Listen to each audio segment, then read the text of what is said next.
Kita semua pasti menyadari bahwa resesi ekonomi itu hal yang biasa atau normal dalam bernegara. Bahkan selama 75 tahun beragam resesi yang Indonesia sudah lewati. Namun jujur, efek COVID kali ini beda. Jangan underestimate. Dalam informasi Oktober 2019 setahun yang lalu, kita sudah menganalisa bahwa tahun 2020 dan tahun 2021 Indonesia akan mengalami pelambatan ekonomi. Turun ekonominya. Analisa kita ini kita infokan padahal dunia belum ada COVID. Namun kita sudah mengatakan ekonomi Indonesia tahun 2020 dan tahun 2021 akan mengalami tren melemah. Melemah karena orientasi kelola ekonomi negaranya memang tidak pro UKM. Sementara UKM di Indonesia tulang punggung 97% angkatan kerja. Di sini kita harus menyadari bahwa setiap negara itu beda-beda sifat alami ekonominya. Sayangnya kebijakan sejauh ini dari pejabat negara masih belum ke arah UKM. Itu yang menjadi alasan mengapa kita belum mengatakan ekonomi akan kuat Indonesia saat ini. Indonesia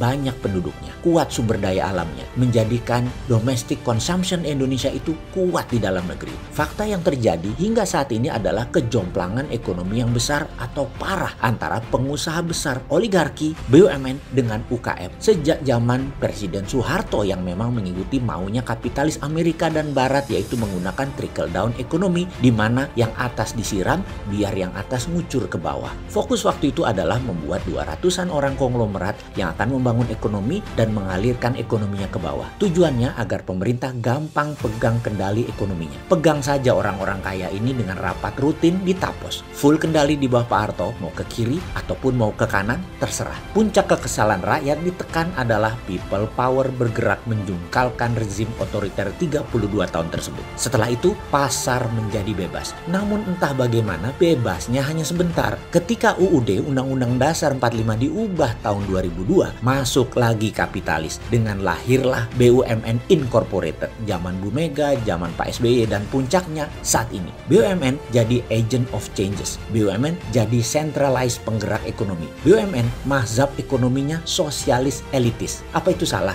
Tidak juga.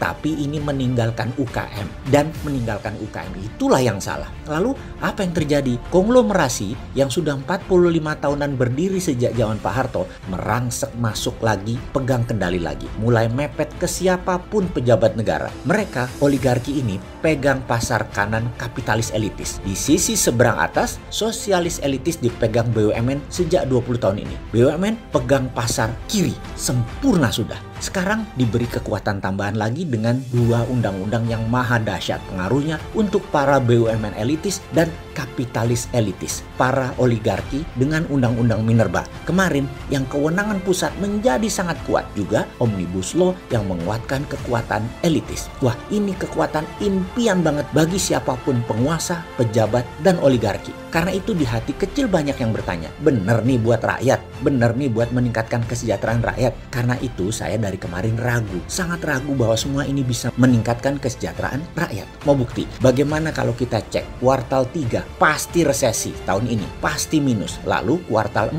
akhir tahun kita tebak-tebakan aja. Apa yang terjadi kalau minus juga? Atau kita tambahin sampai Q1 atau kuartal 1 tahun 2021 nanti. Saya tetap konsisten, masih di zona negatif pertumbuhannya di Q4 2020 dan untuk Q1 saya menebak negatif walaupun peluangnya 50-50. Jadi diberi kesempatan Omnibus Law bergerak ternyata masih negatif hasilnya. Lalu di mana salahnya? Ini yang kita bingung nasihatin atau ngasih saran karena sesungguhnya yang salah adalah cara baca peta dunianya. Apa peta yang dibaca saat ini dan bagaimana peta tersebut seharusnya kita coba jelaskan. Kita mulai dengan pertanyaan, apa bedanya great power dan super power? Oke, kita lengkapi pertanyaannya agar paham. Apa bedanya great power of China dengan negara superpower Amerika? Saat ini keduanya sedang berperang. China ingin menjadi negara superpower dengan great powernya. China men-challenge Amerika. Posisi itulah saat ini yang terjadi. Cina itu besar dalam transaksi perdagangan, memiliki reserve kapital juga besar. Tapi ingat, Cina negara komunis otoriter, di mana kata kunci yang harus diperhatikan adalah kata propaganda. Kuat sekali propaganda mereka tersebut. Misalnya diusirnya 3 wartawan Wall Street Journal beberapa bulan lalu karena mengatakan 10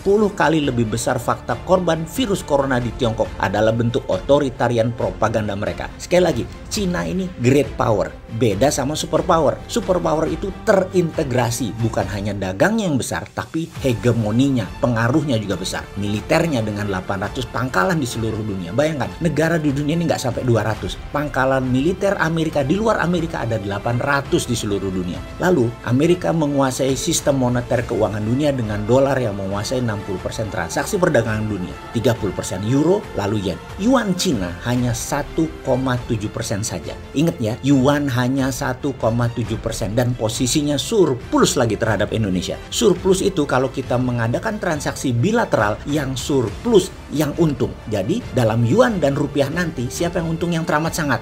Wes, jawaban dewe ya. Sistem ekonomi yang dinamakan global supply chains itu dikuasai globalis cabal. Misalnya dunia otomotif di Indonesia. Part mobil tersebut ada yang dari Costa Rica, Rumania, Thailand, dan belasan negara lainnya. Dengan dibuat shutdownnya efek COVID yang bergantian, ekonomi dunia menjadi tidak bisa ditebak. Itulah mengapa kita menyebut economic warfare. Situasi ekonomi saat ini dalam keadaan ketidakpastian karena perang. Karena pertumbuhan di Cina, supply demand sedang diserang oleh Amerika, maka strategi supaya Cina tetap survive bagaimana? Cina punya reserve currency dolar mulai menipis. Karena itu Tiongkok akan pakai proxy agar dapat dolar dan yuannya yang oversupply terpakai. Misalnya Tiongkok ke Indonesia, invest FDI, Foreign Direct Investment. Dan ingat, FDI asing itu di otak mereka adalah bagaimana mendapatkan dolar. Produknya kalau bisa ya untuk ekspor, keluar dari negara produsen untuk ekspor untuk dapat dolar. Tapi Tiongkok pintar, yang dari Indonesia dibeli dulu pakai yuan atau deliverynya produk ke mancanegara tadi, Tiongkok akan menerima dolar. Tetap saja Tiongkok perlu dolar. Sekedar mengingat, kerja sama jual belinya pakai yuan, tapi produknya yang nanti dibeli Cina pakai yuan adalah barang yang Tiongkok akan jual lagi untuk menghasilkan dolar. Apakah Amerika diam saja? Ya enggak lah. Yang Amerika lakukan agar investasi direct Tiongkok tadi tidak menghasilkan dolar bagaimana? Negara yang menjadi konco dalam tanda petik temannya Tiongkok yang terima yuan dicoret statusnya dari negara berkembang menjadi negara maju. Jadi mulai ngerti mengapa Indonesia dikeluarkan dari negara berkembang jadi negara maju.